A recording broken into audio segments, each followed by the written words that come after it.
guys, I am going over the workout for Wednesday, April 22nd. To start off with our warm-up, we have a 5-minute AMRAP of a 100-meter run, 10 air squats, and then 10 alternating reverse lunges.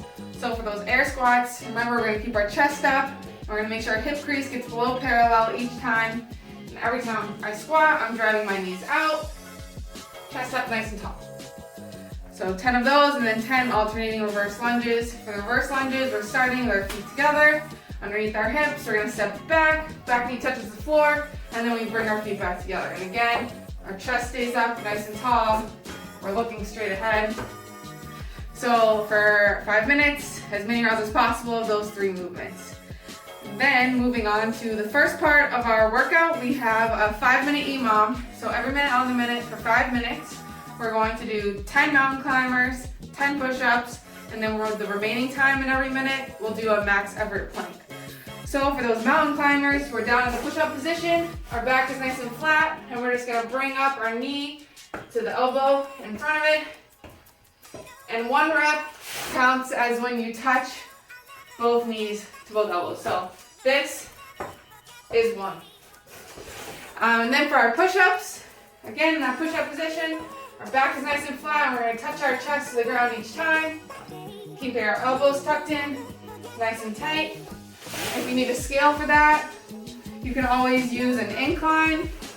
I have a wall ball here, you can do it to a wall ball. You can do it to some stairs. Or you can go from your knees, that's fine too. And then with the remaining time, we have our max effort plank. So we'll get in that push-up position. Our hands are together, making a diamond, and I'm up on my toes, and my back is nice and hollow.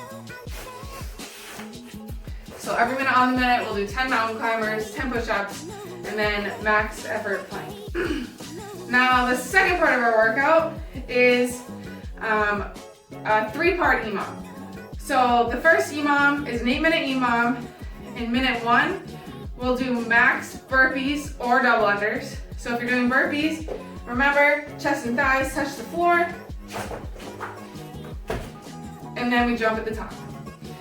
You can do that from an incline too, you can do that from stairs, or if you have some plates, stack some plates together, do your burpees from that. And then minute 2, we have max air squats or lunges. Air squats, again, chest stays up, hip crease below parallel. And then the lunges are the same alternating lunges. You can step forward into those. And just bring your feet back together each time. Touch that knee to the floor. So every minute on the minute, minute 1, max burpees or double unders, you pick. And then minute 2, max air squats or lunges. For the second minute, you can choose to do either one of those movements. You can alternate every time if you want. Or you can stick with the same thing, that's up to you. And then after that first EMOM, we have a 2-minute rest. And then another 8-minute EMOM. Minute 1, again, is max burpees or double unders. Minute 2 is going to be either alternating dumbbell snatch or dumbbell swing. And again, you can pick one of those movements and do it every time, or you can switch it up every time. That's up to you. If you're going to do the dumbbell snatch, remember the dumbbell stacks between your feet. My feet are about shoulder width apart. I'm going to keep my chest up. I'm going to pick that dumbbell up like I'm zipping up my coat. Keep it nice and close to my body, and then get under it overhead. And when I lock out overhead, I'm keeping my elbow nice and close to my ear, and I'm pressing my shoulder up. That's alternating each time, so you can alternate from the floor. You can pass it to your other hand in the air. It's really whatever you're comfortable with. The dumbbell swing, we're gonna start out with our feet a little bit wider than we usually would. Both hands gripping the dumbbell kind of in the center. And it's kind of like a kettlebell swing from here. We're gonna dip our knees, and then we're gonna use our hips to drive that up overhead and lock it out overhead.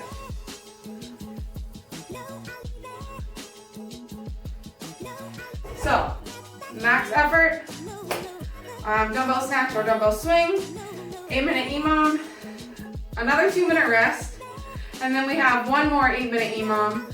This EMOM is the same thing for the first minute, either max burpees or max double unders. And then minute 2 is a max effort squat hold or a max effort hollow hold. And again, you can alternate between those each time, or you can pick the same thing and stick with it, that's up to you. If you're going to do the squat hold, then it's an active squat hold. We're not just sitting at the bottom like this, just hanging out.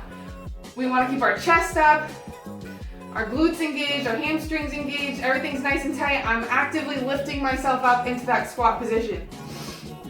If I'm just slumped over here, this isn't really doing anything. We want to stay nice and active. And we're looking straight ahead, not leaning forward, our weight's in our heels, and we're driving our knees out. And if you're going to do the hollow hold, we're down in the hollow position. My arms are up by my ears, pressing out. I'm staying nice and tight right here. My legs are together, my toes are pointed, and I'm staying nice and hollow. My shoulder blades are lifted off the ground, and my lower back is pressed into the floor. So that is our workout. And remember, if you want to do double unders, you don't have double unders yet, you can always practice for that minute. Do as many attempts as you can, or do 10 attempts, and then do 5 single unders. It's up to you. Whatever you want to get out of this workout. If you're just looking for some good cardio burn, do the max burpees. If you're looking to get some double under practice in, practice your double unders. It's totally fine to just do attempts. So after our workout, we have 5 minutes of recovery yoga or stretching. I'll put a link in the description below in case you want to follow along with just some easy stretching. And that's it. I hope you guys enjoy. Good luck. And hopefully I'll see you guys soon.